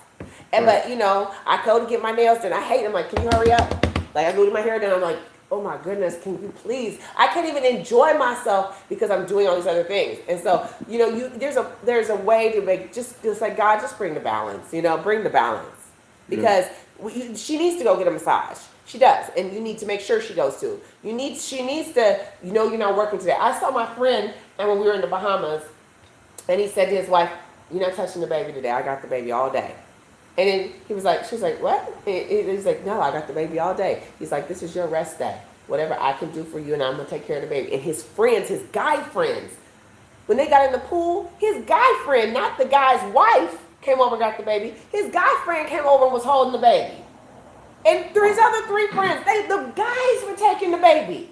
And the women was in the pool, and then he was at her, and he was walking around the pool and everything. I was like, what kind of love is this, Jesus? But from the head down, from my church, Prophet Lovi loves like that. Humility, serving. They come from a culture, and I think a lot of too, in this culture, they're not raised to take care of women like other cultures are. You go to another culture and they're taught to take care of the woman, and she's taught that I'm supposed to take care of you too and honor you. Listen, that's one thing that I think it was a strong suit that I learned. Like, I saw my dad when they were married. I saw him have such a desire to take care of the responsibilities that my mom. And so it's like for me, I think for me, it's one of those things, you know, in marriage, I already have that mind frame that when she comes in, I'm trying to eliminate the stress of her thinking that she's coming to a situation where she's not going to be provided for, where she's not going to have that, she's not going to have that man that has that vision. Like, that's something in my marriage that in a sense, like, I was just working, because in my mind, I was like, if I don't take care of this, this is going to affect us. So I was like, I got to do it. Like, Did you ever see The Marriage Counselor from Tyler Perry? I did. Okay, remember? Like, she had a good dude, but he was so focused on the bills. Like, she wanted to spend time and go here and go out to do this thing, you know, and the enemy crept right in the middle of that, because he was a good man. He was doing amazing things, like making sure that they worked. He really did love her. And here the devil just slipped right in and, like, snuck in their relationship and brought her something else. And it was a lot of good lessons in there. Like, you know, yes, but he was so focused on taking care of the family, where he couldn't even take care of his wife. Because my point is, like, why spend your health trying to get your wealth, and your wealth trying to get your health, and you didn't have nothing? You didn't build a relationship with your kids. You didn't go to any of their games. You guys didn't do any purpose. You guys aren't enjoying it. You're not laughing. It should be like, I need you and we're connected together. Like, I should be able to feel if there's a problem with you and you're at work. I should be able to know that you need something right now. Are you okay? Is something going on? I'm discerning. Are you all right? Like, we have to connect. And I met this guy that's a millionaire recently, and he said, I had to learn this and get out of selfishness, that I'm not okay until I really genuinely connect with my wife in the morning. He's like, that you tie on that cape, and then she ties on my cape, and is she okay, babe? Do you need anything from me? I love you. And when I connect with my wife, he's like, I'm ready to go do purpose.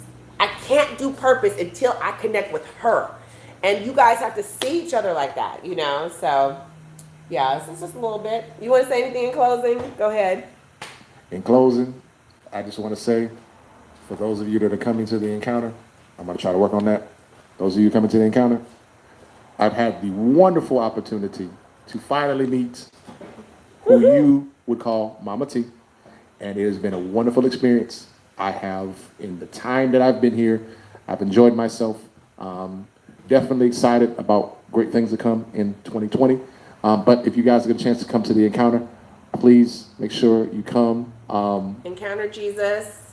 Hey, Yes. 2019 is going up, and our one-on-ones right now are half price, and you have like to the midnight, I think it is, there's a special that we ran for the encounter. So we have a bunch of people flying in. Hotel information is there. You guys are gonna have Reverend Deborah Manns, Van celebrity artist Van and Lolita Brown, Chance Cessna, Marcus Rogers. You guys know him, he has like 1 million followers. You know, Todd and Lena Anthony, they're both actors. Trisha Mann's Grant, that's from Why Did I Get Married? The guy that played him, that's her husband. Wow. His wife. Excuse me. Yeah. So they're, I don't know if he'll be there. I'm sure, because she'll be there. Yeah. But he usually comes and supports her. Wow. So I might have to get him to sing or something. You know, that song, Sometimes You Pray Yeah. Too Long. Yeah. I'm not the singer, but you know. Yeah. Anyway, A Prophetess Obedience Games, Mickey Wade, you guys know it's going to be so awesome. So please, this is a life investment, and we're on December 6th and 7th. So you want to go to the website, www.lifelinetnt.org. You want to register, you want to come, and you want to transform your life. Don't forget, you guys know, like last year, Prophet Lobi spoke on Friday night. It was fire. Were you there that night? No. Oh, Jesus. You were there the next day? Oh, no. It was nothing like what I mean, it was just, there's been nothing. I've had the best year. And like you were saying in our class, we've had in the last, not even a month and a half, 13 brand new cars, 4 new jobs and promotions, and we had 3 MacBooks given away, and we sent out support letters for you guys. We gave them so you guys can come. If you needed support to get to the encounter, we gave you guys letters so you guys can send them out. But one couple, they went to this conference in DC, in Chicago, and the Lord just allowed the whole thing to be covered. And so God is calling you here to LA. Come and encounter Jesus on December 6th and 7th. Oh, and it's going to be filmed at the TV station at Cross TV. It's at the network where I actually do my TV show. So they're going to have a mass, awesome production. We're going to have our step and repeat. We got food catered, and it's going to be awesome. It's going to be an amazing time. So you guys, you don't want to miss this right here. So go to, take action today because you want to get the discount. You're never going to see that price again. December 6th and 7th, you want to come to our encounter. Like I said, we're already getting all the stuff. Things are coming in. We're so excited. So I hope my brother comes back so he can come to the encounter. I'm going to try. I'm going to try. But be in LA. I definitely have enjoyed. Fellas, I am going to be working on getting some stuff before the end of the year. Some things that we're going to be able to do as men so that we can be better prepared. Because as I said, a little bit earlier, there's getting ready to be a shift in relationships. There's getting ready to be men that are going to be in position and they're going to be prepared because there are women that are ready. They just need the man to step up. Step it up. And so now it's been placed, the responsibility and where I am is to help as many men get in position, get in ready. So, ladies, if you have, any male friends that hey, would be able to benefit, have them reach out to me, getting ready to do some great things because first quarter 2020. We're going to have them do a male talk, you guys. So we're going to bring the men in, and women, we just can be observers and ask questions and stuff because I love listening to the male talk because then that's how you found out how to help the men.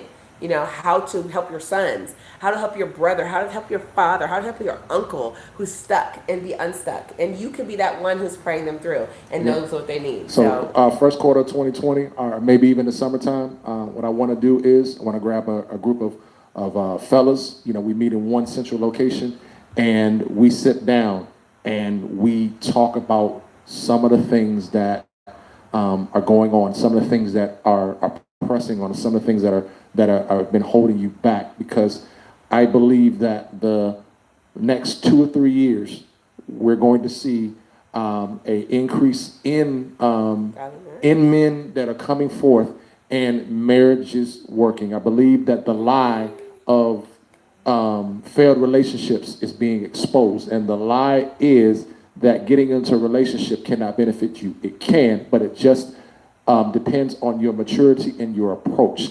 And for those that having the right tools. Yeah. So you might have to do this on my TV show in 2020. You have to come do it. Listen. On set. Like we have to have some guys talk and we Look, just my schedule is rather open right now, so we can definitely work on that. But it's only going to be open for a little bit because some of the things that are happening. They're ready to be rapidly moving. So you better catch me while you can now, because when I start moving, I'll probably still answer the phone call, but that'd be a short little one because I'm not.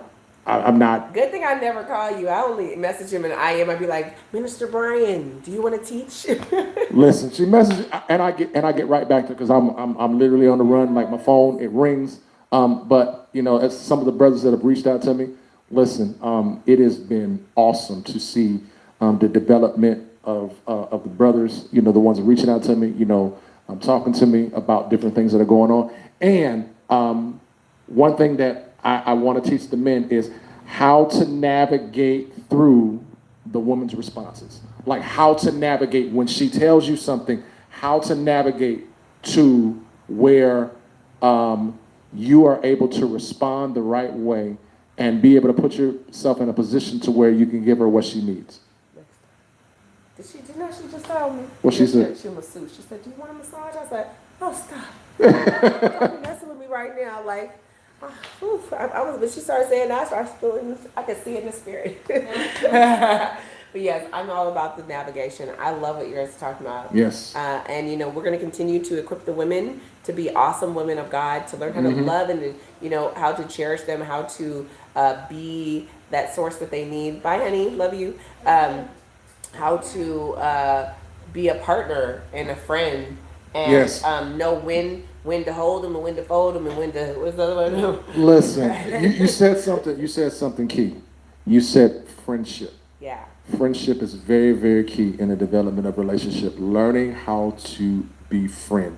Don't jump into, I like him, I like her, and don't get into developing the things. A friend that you marry is going to be much better to manage than someone that you just marry and say, oh, I love you, or we're coming together for this. Yes, but friendship is what allows you to be able to, because sometimes when, you're going to have to sometimes take off that husband hat, take off that wife hat, and actually listen. Yeah. So. Yeah. I had a few friends and like we've been friends, and I was like, I would never date them as anything past a friend. Like I wouldn't even think of it, like, because we are so different, and I like the whole development process of just getting to know who a friend is. I think sometimes those are best relationships, and it can be so really exciting. Yes. Yep, he is, Lakeisha, your best friend. I love it. So you guys, we're gonna have a lot more in 2020. So Yes. if you're enjoying our talk with Minister Bryan and Prophet Taryn, please let us know.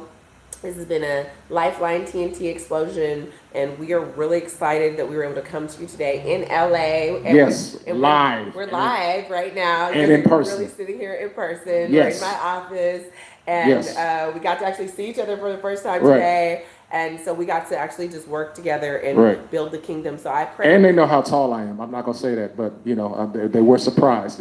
On camera I may look like I'm short, but in person it's a You total like, difference. really like 6'3"? I don't even know anymore. I stopped growing. Let me see. Let's see. I stopped. I'm 5'8", so like yeah. I stopped. Stand back here. Let's see. I stopped growing after a So while. I'm already 5'8", you guys. I'm a tall girl. So See, you're gonna get some inquiries now because they see the height and the beard and all that. You're gonna get some inquiries they now. want to know who you are. They're gonna exactly want to know who I am. Wait, well, I'm trying to see. Let's see. So let's see. So yeah, he might be about 6'3", 6'3" and a half, something. You guys. Somewhere in there. Somebody. And that's the trigger height for the ladies now. That's funny. I'm like this. Can I just put my heels on? At least I can walk with my heels, and we can look to height and height with my heels on. Exactly. But I don't want to be doing like this. No, that's just for me, you guys personally. So I'm 5'8", so I'm a tall girl, Right. So I like that. And I'm not too tall, not too short. Okay, guys. So we love you guys. All right. It was we will a pleasure. see you. All right. We'll talk to you guys soon. And everything. Oh yeah. All right. All righty, y'all. Yay. Talk to you soon. All right. God bless. That was great.